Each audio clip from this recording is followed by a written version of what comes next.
यांचं दुःखद निधन झालेलं आहे। 92 वर्ष त्या जगल्या,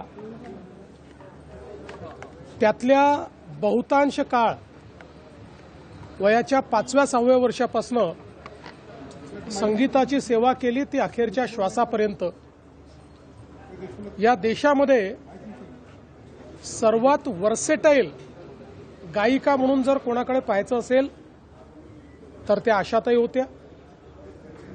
आशाताईंनी तोरा मन दर्पण कहलाए अशा प्रकारचं क्लासिकल गाणं देखील म्हटलं आणि त्याचवेळी अतिशय आधुनिक खतुबासारखं गाणं देखील तेवढ्याच लीलया त्यांनी म्हटलं। जेवढे जॉनर आहेत, शास्त्रीय संगीत असो, पॉप असो, रॉक असो, भावगीत असो, 20 पेक्षा जास्त भाषांमध्ये आशाताईंनी गाणी म्हटली। आणि जगातलं हे वेगळं उदाहरण असं होतं की 90 वर्ष पूर्ण झाल्याबद्दल 90व्या वर्षी 3 तास कॉन्सर्ट करणाऱ्या आशाताई होत्या।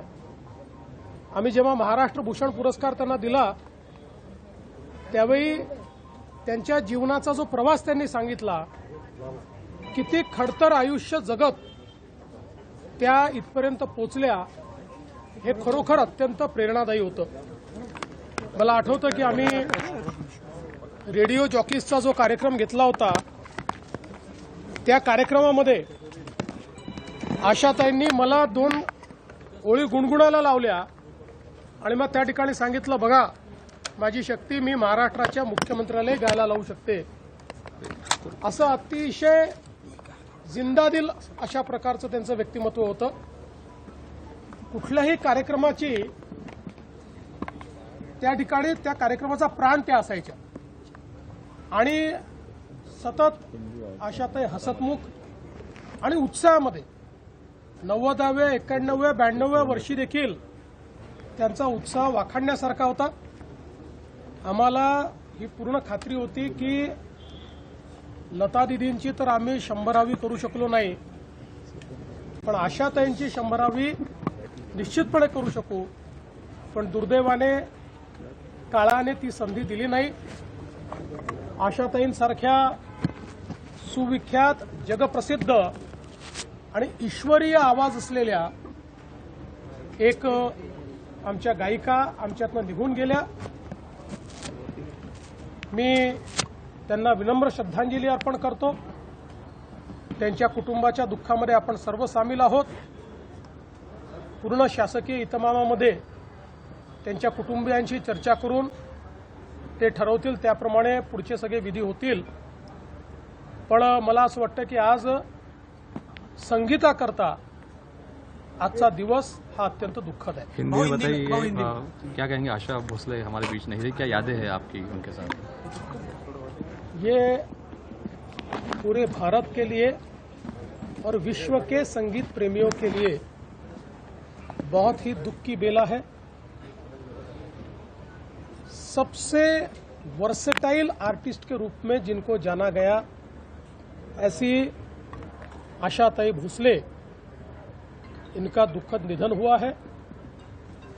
भारत के इतिहास में उन्होंने जो संगीत की सेवा की है, मंगेशकर परिवार ने जो संगीत की सेवा की है, लता दीदी के रूप में पहला सितारा, पहला तारा लुप्त होते हमने देखा और आज संगीत का दूसरा तारा भी लुप्त हुआ है।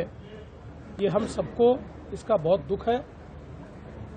बाल्य अवस्था से संगीत की सेवा करते करते 92 साल की उम्र तक लगातार उन्होंने सेवा की।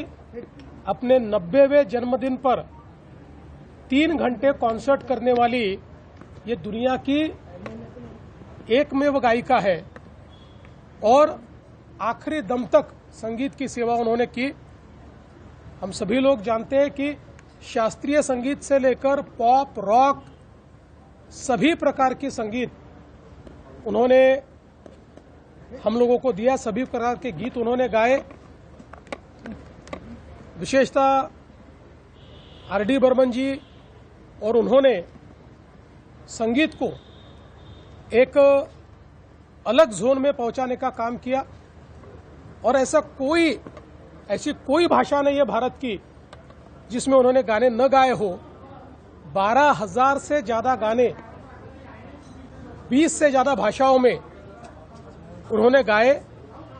इस प्रकार की एक गायिका कि जिनके सुरों में परमेश्वर बसते थे, उनका चला जाना ये भारत के लिए, हम सभी के लिए बहुत बड़ी हानि है। उनके परिवार के दुख में हम सब लोग सम्मिलित हैं।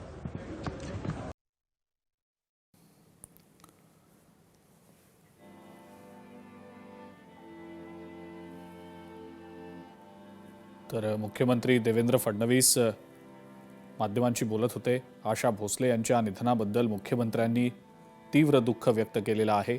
मंगेशकर कुटुंबातला दुसरा तारा हरपल्याची भावना मुख्यमंत्र्यांनी व्यक्त केलेली आहे। संपूर्ण देशभरातल्या संगीत क्षेत्रासाठी अत्यंत दुःखाचा हा क्षण असल्याचं सुद्धा मुख्यमंत्री म्हणाले। आशाताईंचं व्यक्तिमत्व अत्यंत जिंदादिल होतं असंही त्यांनी सांगितलं। लोकशाही मराठी ऐका, पहा, जागरूक रहा।